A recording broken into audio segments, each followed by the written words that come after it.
Bonjour à toutes et à tous, nous sommes ravis de vous accueillir. Avec M. Wagner, cette discussion, nous l'avons pensée et préparée sous forme de questions. Nous allons vous parler des années petite enfance. M. Wagner, les années passent, la société change, la petite enfance évolue-t-elle aussi et comment ?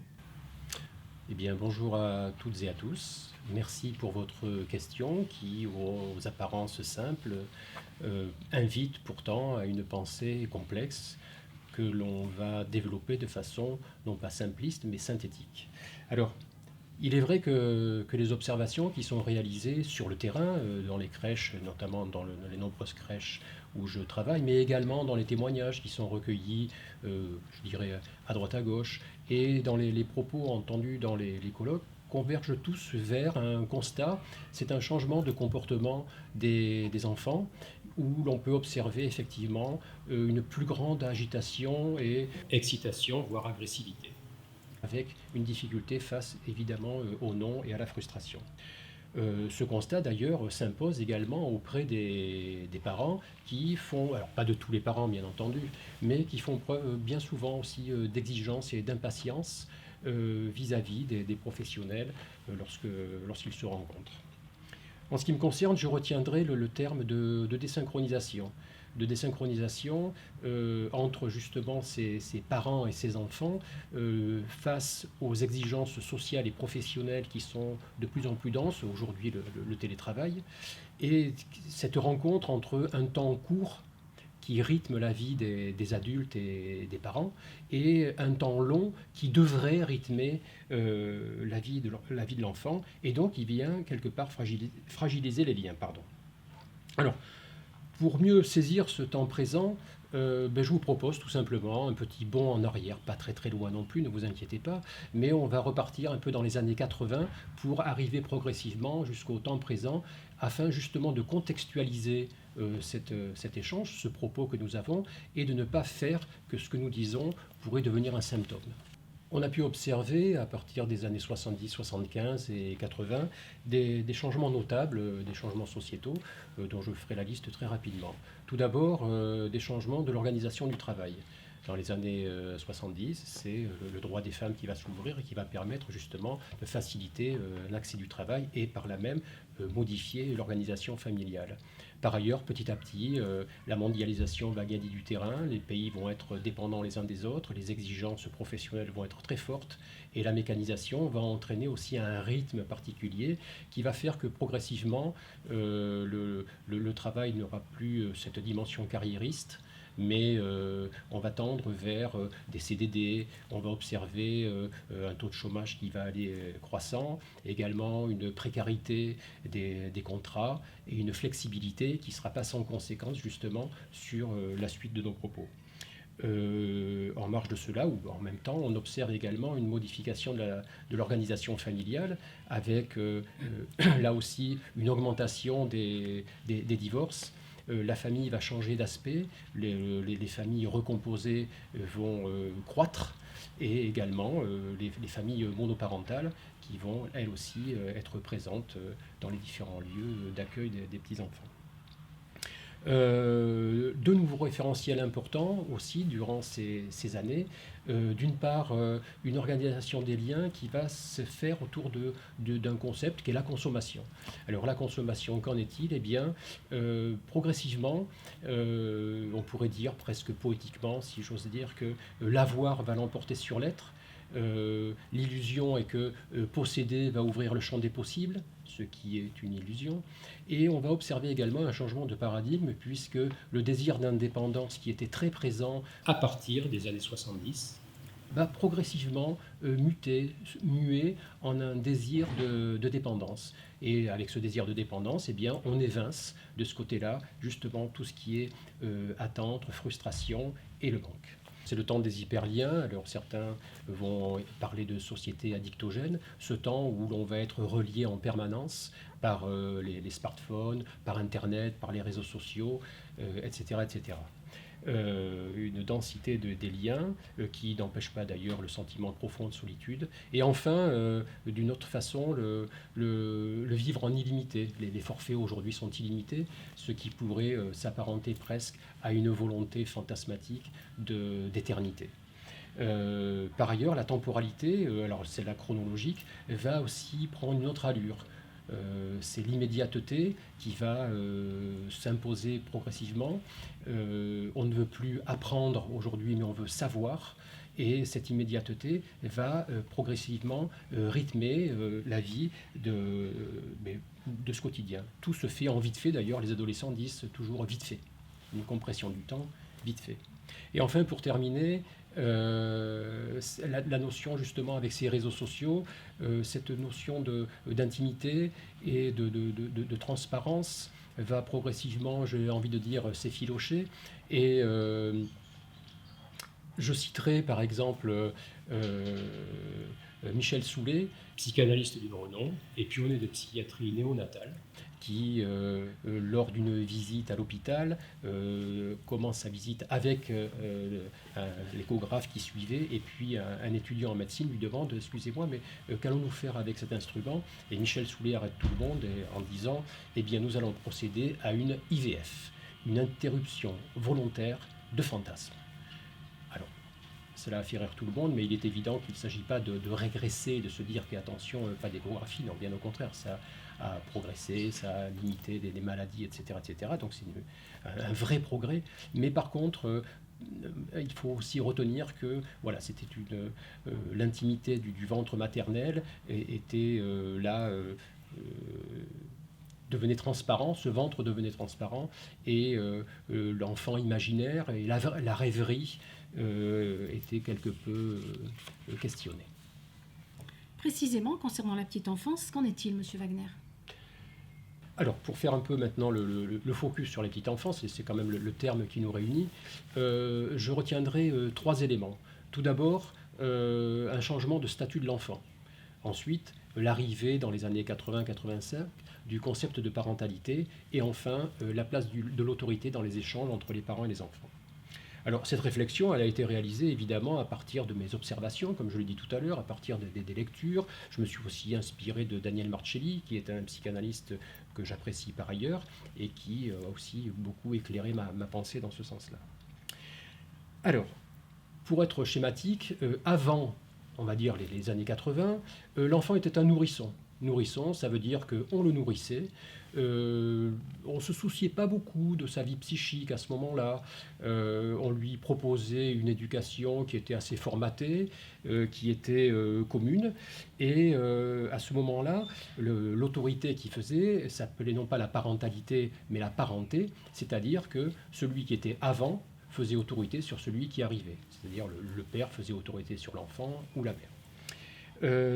À partir des années 80, changement notable, on commence à s'intéresser de très près à cet enfant, qui était ce nourrisson, qui va devenir progressivement un enfant, et s'y intéresser à travers une approche pluridisciplinaire, puisque la psychologie, la génétique, la puriculture, dont nous parlerez un peu tout à l'heure, mais aussi, sans les oublier bien entendu, la pédopsychiatrie, les neurosciences, qui vont mettre des capteurs symboliques, bien entendu, sur cet être devenu polysensoriel, et avoir ainsi un regard nouveau sur cet enfant.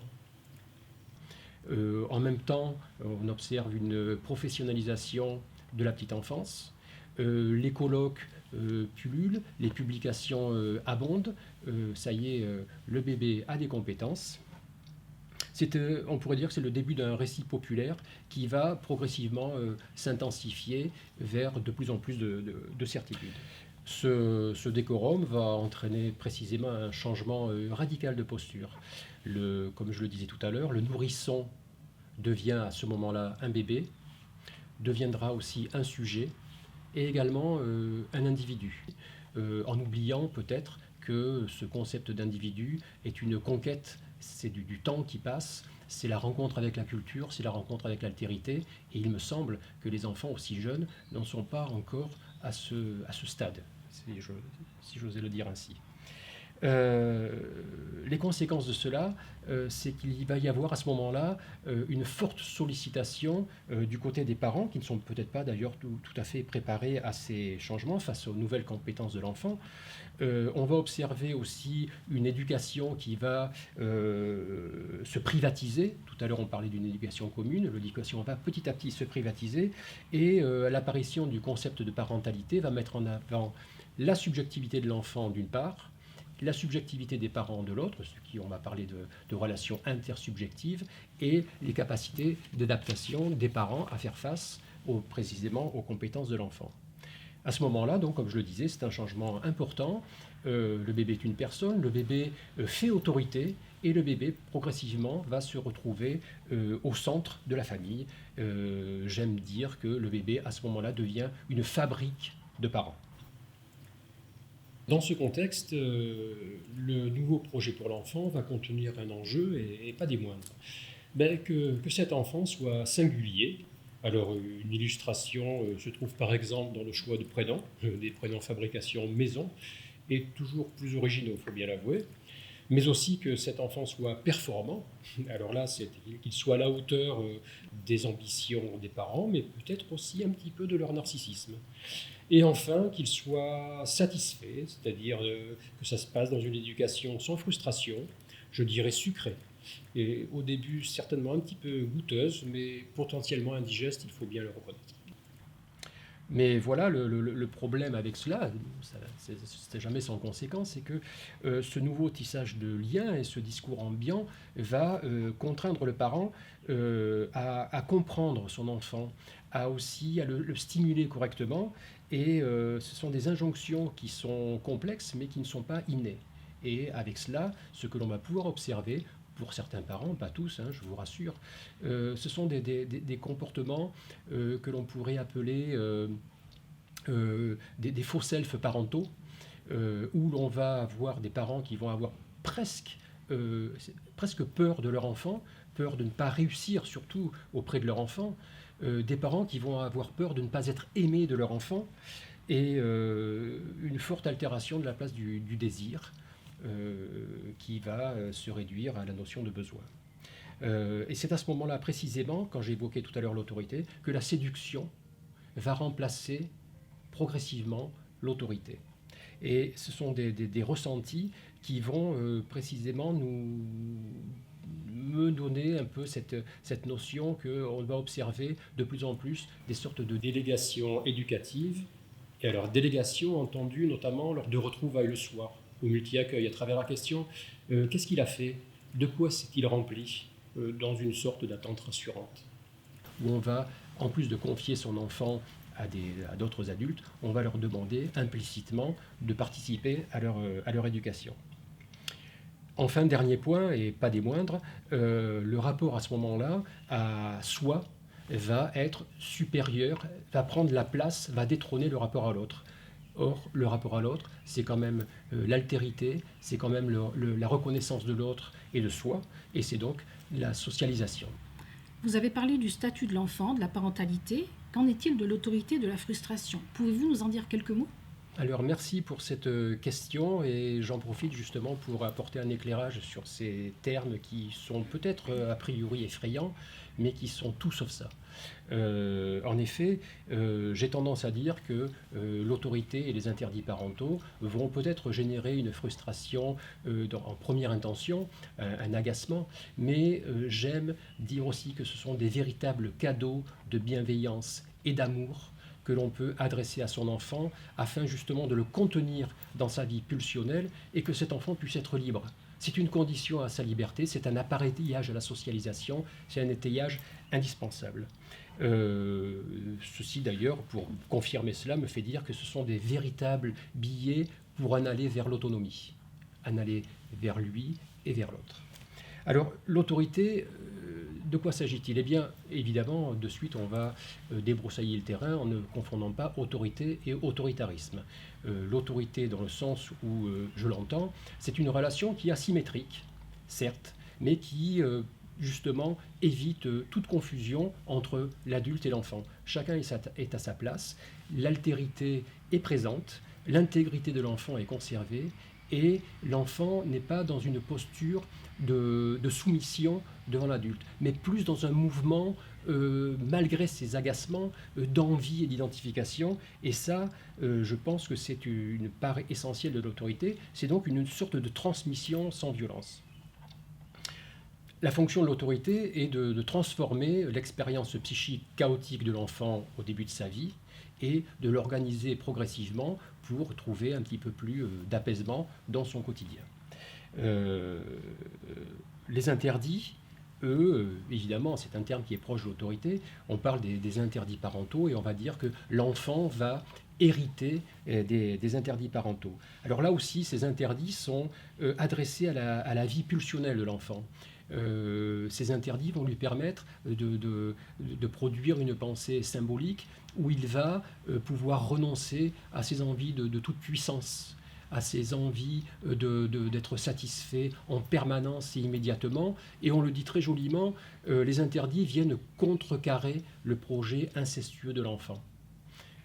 Chacun l'entendra comme il le souhaite, mais par contre, si ces approches, ces interdits, cette autorité sont absents, eh bien l'enfant va se retrouver un peu orphelin de ces interdits parentaux devant cet abandon de poste, et il va peut-être être dans une forme d'errance psychique qui va lui coûter, qui va le fragiliser justement dans ses envies de socialisation.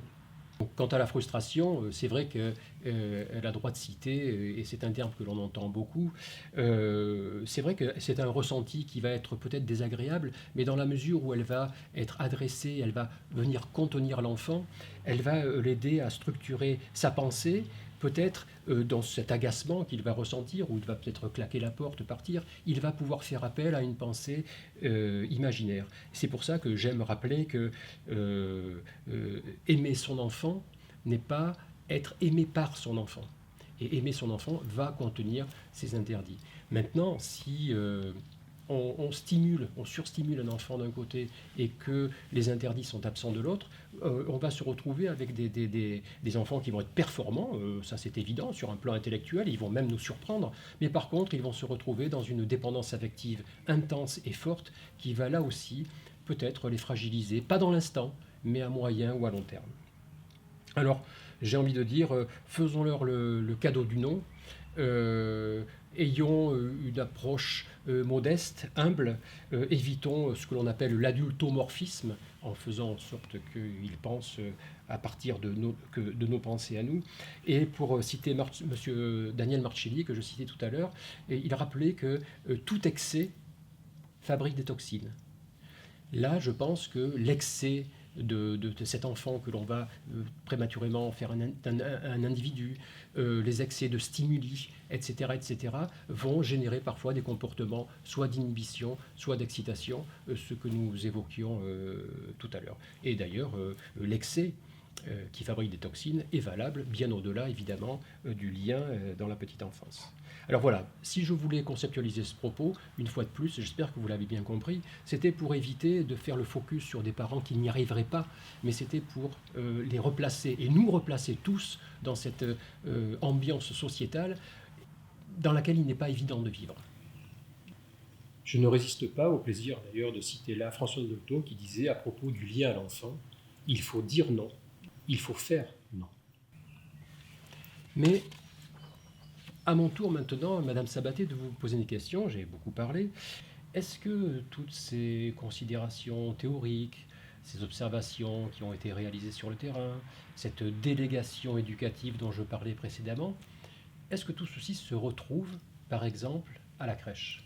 Absolument, mais vous voulez dire au multi-accueil ? Oui, nous observons également des nouveaux temps, des modes de vie qui changent, des nouvelles familles.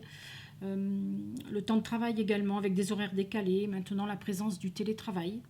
Donc le multi-accueil permet de répondre au mieux à ces nouvelles demandes. La priorité est toutefois donnée aux enfants de familles précaires qui rencontrent des situations fragilisantes ou également des enfants qui sont en difficulté de lien avec leurs parents. Nous accueillons aussi des familles en recherche d'emploi ou qui sont aussi en insertion professionnelle. Et puis peut-être une nouvelle donnée, nous accueillons aussi des enfants de familles qui ont besoin de répit. Ça c'est assez nouveau au multi-accueil. Notre préoccupation essentielle est vraiment de créer toutes les conditions qui permettent de sécuriser les enfants. L'enfant vraiment doit se sentir étayé par les personnes qui l'accueillent. Ce qui nous paraît aussi très important, c'est que la relation avec les familles doit être vraiment une relation de confiance mutuelle. C'est l'essentiel pour un accueil de qualité. D'autre part, je saisis cette occasion pour vous parler de la puériculture, qui est une discipline qui a également évolué au travers des années. C'est vrai que nous travaillons beaucoup sur l'accueil, le bien-être des enfants, leur confort, sa santé. Mais depuis quelques années, cette discipline a évolué vers une discipline qui prend soin des liens. Vraiment, ça, c'est quelque chose qui nous paraît important et nouveau. Nous appuyons beaucoup sur la théorie de l'attachement. Nous mettons l'accent sur la continuité psychique, sur la référence. Nous parlons de sécurité affective, comme vous l'avez rappelé précédemment dans votre propos. Et ce qui est assez nouveau, c'est que nous prenons vraiment de manière très sérieuse les émotions du jeune enfant. Nous sommes en contact direct avec les préoccupations des parents qui sont de deux ordres. Nous rencontrons des enfants contrariés et nous avons aussi des parents qui se plaignent de troubles du sommeil. Parfois, donc, nous avons des enfants contrariés dès que le mot « non » est prononcé à leur encontre. C'est vrai que les enfants vivent dans l'immédiateté, ça vous l'avez rappelé à nos auditeurs, ils veulent vraiment tout de suite. Je peux vous citer deux exemples. Un exemple d'une famille qui est arrivée dans mon bureau, que j'ai reçu, avec une petite fille qui prend mon stylo, la maman lui dit non, la petite fille se met à crier, pleurer, la maman lui redonne le stylo pour faire cesser ses pleurs. Un deuxième exemple, c'était un petit garçon qui ne voulait pas quitter le multi-accueil, sa maman lui promet des bonbons pour faire stopper les pleurs également. Donc vraiment, ces exemples nous montrent la crainte des parents qui souvent ont peur d'être jugés par l'extérieur, par ce qu'on voit d'eux, parce que d'autres aussi, les parents qui ont peur peut-être d'être moins aimés par leur enfant.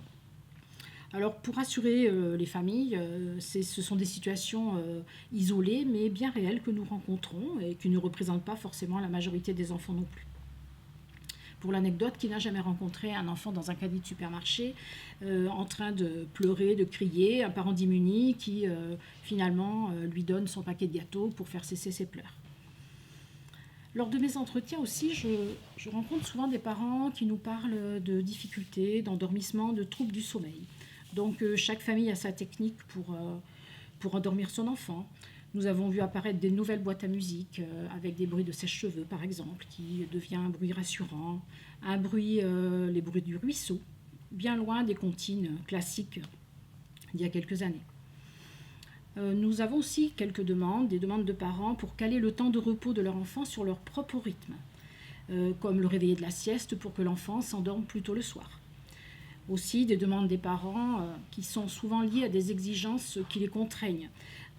C'est sûr que par rapport au temps de travail, à l'emploi du temps qui se modifie du jour au lendemain, les parents sont soumis aux aléas aussi des transports en commun. Et puis nous avons aussi des parents fatigués. Il est donc nécessaire, vraiment très important, de s'accorder, de prendre du temps pour en parler, comprendre, de faire alliance avec ses parents pour que les situations s'améliorent. On parle des années petite enfance. Alors ces enfants d'aujourd'hui, qui sont-ils précisément ? Je crois que les enfants d'aujourd'hui sont comme ceux d'hier, probablement comme ceux de demain et ceux de partout. Je ne suis pas convaincu que leur cerveau ait beaucoup changé, que les neurones médiateurs aient beaucoup changé, etc., pendant ces 20, 30 ou même 40 dernières années, voire plus. Alors, la différence, c'est peut-être, c'est tout simplement, j'ai envie de dire, ce que nous en faisons. On a évoqué la découverte des compétences qui ont modifié le lien à l'enfant,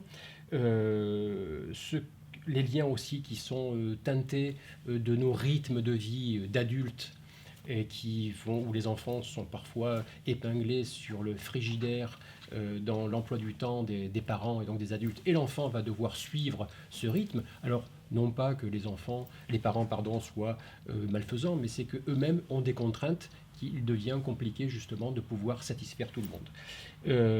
Des craintes également dans les changements qui vont être liées à une sorte d'injonction de réussite qui va être faite aux parents. Je parlais tout à l'heure d'un discours ambiant qui est plein de certitudes, et j'ai envie de dire aujourd'hui, à travers tous les discours qu'on entend dans les réseaux sociaux et partout, les gens savent tout, on en arrive presque à faire du coaching. On va coacher les parents pour être de bons parents précisément, et ce qui n'est pas gagné.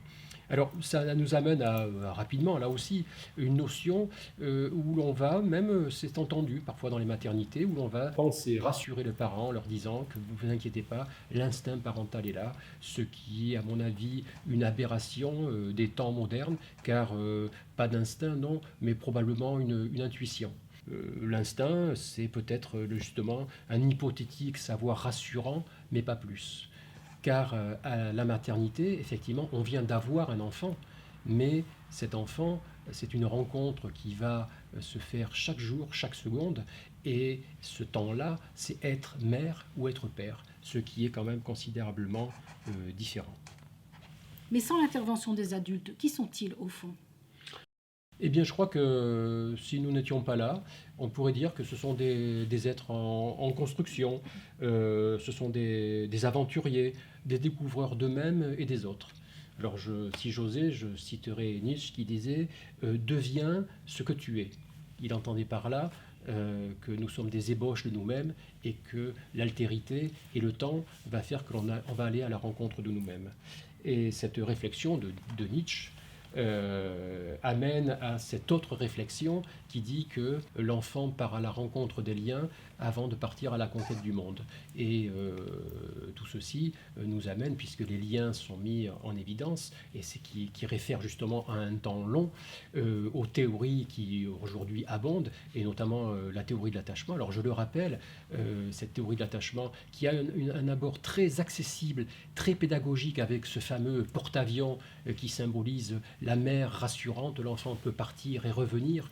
Je rappelle quand même que les théories de l'attachement sont des théories qui sont très anciennes, donc elles sont empruntées à ces théories anciennes, et je me réfère notamment à un colloque célèbre organisé par René Zazot dans les années 70, où il était déjà évidemment question d'attachement. Ces mêmes observations, d'ailleurs, ont mis en avant le concept de parentalité et, de façon un petit peu surprenante, mais ça aussi c'est des observations que j'ai pu faire, ont presque sacralisé la collectivité et la crèche. Comme si jamais votre enfant n'était pas pris en charge en collectivité, il n'avait aucune chance lorsqu'il allait aller à l'école, ce qui est, à mon sens, tout à fait erroné et excessif. Pour conclure un petit peu sur cet aspect-là, je crois qu'il faut avoir raison gardée. Il faut faire preuve, nous, adultes, des soi-disant spécialistes de la petite enfance, ne pas avoir peur de faire preuve de modestie et que le doute puisse irriguer largement notre réflexion et les liens qui nous unissent à la fois aux parents mais également aux enfants. Et le dernier point que je voulais absolument souligner, c'était que par exemple dans les lieux d'accueil comme ici, nous accueillons tous les enfants. Pouvez-vous préciser lorsque vous dites que tous les enfants sont accueillis ? Oui, je peux préciser. D'ailleurs, je souris un petit peu parce que je pense aux équipes avec lesquelles je travaille et quand je partage avec elles la théorie des Dalton. Alors là, évidemment, tout le monde est surpris et je vais être un petit peu interactif, mais très rapidement, à travers 4 questions que je vais proposer face caméra aux personnes qui nous font le plaisir de voir et d'écouter cette visio. J'ai coutume de dire, de poser la question la suivante aux équipes, est-ce que vous connaissez les Dalton ?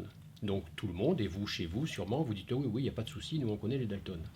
La deuxième question que je pose, c'est est-ce que vous connaissez le nom du plus jeune des Dalton et est-ce que vous connaissez sa caractéristique ? Là déjà, il y a un petit peu moins de mains qui se lèvent, je vous donne la réponse, et là, il s'agit de Joe Dalton, celui qui est un petit peu excité. La troisième question, évidemment, vous me voyez venir, je pose aux équipes, est-ce que vous pouvez me dire le nom et les caractéristiques du plus grand des Dalton ? Là, les mains commencent un petit peu à être fébriles, plus que quelques doigts levés. Il s'agit d'Avrel, le doux rêveur, un peu bené. Et le coup de grâce, c'est lorsque je demande aux équipes, est-ce que vous pourriez me citer les deux Dalton, les deux frères Dalton qui sont au milieu ? Et là, silence quasi total. plus personne pour répondre à cette question, et je vous le dis, il s'agit de William et Jack. Mais à travers ce petit jeu autour des Dalton, c'était déjà pour dire que nommer les extrêmes est quelque chose finalement de pas si compliqué, mais par contre, avoir un regard, avoir une écoute des plus silencieux, de ceux qui sont au milieu, est finalement plus compliqué. Mais ils ne doivent pas pour autant être négligés, être oubliés, car ceux du milieu ont aussi besoin d'être nommés, d'être pensés. Ils doivent avoir eux aussi un cadre et des pensées qui leur seront destinées. Je rappelle d'ailleurs que le groupe chez les enfants fait référence. Et si jamais on enlève précisément ceux du milieu, le groupe ne va plus faire référence. Et par ailleurs, je soulignerai, sans faire de la psychopathologie, mais que parfois les enfants silencieux, pour les appeler de la terre du milieu, peuvent eux-mêmes développer des faux selfs comportementaux pour faire face à ces journées parfois un petit peu longues et nostalgiques des parents. Compte tenu de ces observations, comment optimiser l'accueil des enfants ? Alors l'accueil des enfants, bon là on a beaucoup effectivement parlé du multi-accueil, mais j'étendrai le propos à l'accueil des enfants chez les grands-parents, je l'étendrai chez les voisins, les amis, enfin tous les adultes qui pourraient être à un moment donné en charge de l'enfant. Optimiser l'accueil de l'enfant, c'est lui assurer ce que l'on nomme un peu savamment une continuité psychique. En gros, que l'enfant reste entier. Pourquoi ? Parce qu'un enfant petit, de 6 mois, 8 mois, 1 an, même plus, n'a pas encore la capacité justement de symboliser l'absence et le manque, et donc il est question à ce moment-là de lui proposer un étayage suffisamment valable, suffisamment familier pour qu'il fasse face, c'est pas très joli, à ce moment qu'il va vivre. On dit que les enfants sont sujets à des angoisses d'effondrement, et à ce moment-là, eh bien, nous devenons, nous, les adultes, qui deviennent des adultes référents, on devient des surfaces d'agrippement. Ils vont pouvoir s'agripper, alors bien sûr c'est à la fois physique mais aussi symbolique, mais pour pouvoir justement mettre en avant ces capacités accueillantes et contenantes, il faut qu'il y ait une condition essentielle, c'est que les parents fassent confiance à la personne à laquelle ils vont confier l'enfant. Une fois de plus, que ça peut être n'importe quel adulte, afin de pouvoir apporter la sécurité psychique nécessaire à l'enfant durant cette absence. Il va donc falloir, plus précisément dans les crèches, accompagner ce moment, cette séparation, cette fameuse séparation dont on parle, et accompagner cet éloignement par des paroles rassurantes et apaisantes pour l'enfant, mais aussi à l'attention des parents. Et enfin, je dirais que pour optimiser cet accueil, il faut pouvoir ajuster et le projet individuel que les parents ont pour leur enfant et le projet du multi-accueil qui est quand même un projet collectif qui ne peut pas être uniquement celui pile-poil de l'enfant. Donc il va falloir à un moment donné s'ajuster. Et enfin, optimiser l'accueil de l'enfant, c'est aussi souligner que la crèche n'est pas un lieu de soins, ni un lieu éducatif. Une crèche, c'est un lieu de découverte, c'est un lieu sécure où l'enfant va pouvoir, comme nous le disions tout à l'heure, partir à la conquête de lui avant de partir à la conquête du monde. Donc on va tenir compte de sa singularité, de sa vulnérabilité, et en faisant en sorte justement de pouvoir l'accueillir le mieux possible pour toujours le sécuriser. Ça, c'est un principe de base qu'il faut absolument avoir en tête, c'est de pouvoir sécuriser l'enfant. Et je ne parle pas d'une sécurité physique, cela va de soi. On fait référence à l'accueil individualisé des enfants, optimiser leur accueil, les maintenir dans un état de sécurité, de tranquillité.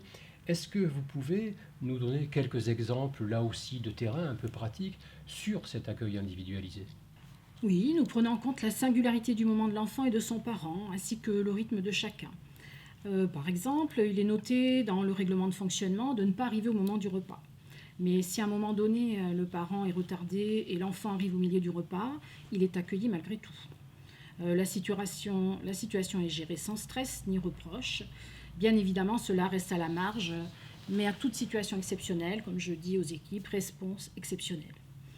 C'est comme le biberon du matin. Il est noté aussi que les enfants doivent avoir bu le biberon avant d'arriver à la crèche. Bien évidemment, si un parent était pressé le matin, l'enfant a refusé de boire le biberon, nous donnons le biberon à l'enfant au multi-accueil. Je pense qu'il est nécessaire, en tout cas, dans les équipes, il est nécessaire d'avoir de la souplesse. C'est une posture réfléchie en équipe. Il faut se dire que ce n'est pas un passe-droit. Et les familles le savent bien. Il n'est pas vrai que les familles vont en prendre l'habitude. Ça, je tiens à le rappeler. Comme les enfants le savent aussi très bien. C'est comme le doudou à table. Certains enfants en ont besoin au moment du repas.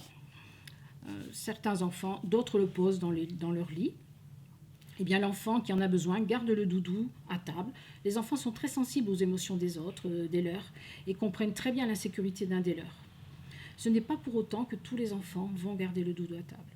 Même réponse pour l'enfant qui apporte son jouet de la maison. Parfois, c'est un élément séparateur qui aide l'enfant à s'éloigner de son parent pour la journée. L'enfant le lâche spontanément. Je crois que ce qui est important, c'est que la parole et l'écoute des parents sont des éléments indispensables lors de l'accueil de leur enfant. Chaque situation est unique. Il est essentiel de les repérer pour s'ajuster au plus près des besoins des enfants et proposer un accueil personnalisé.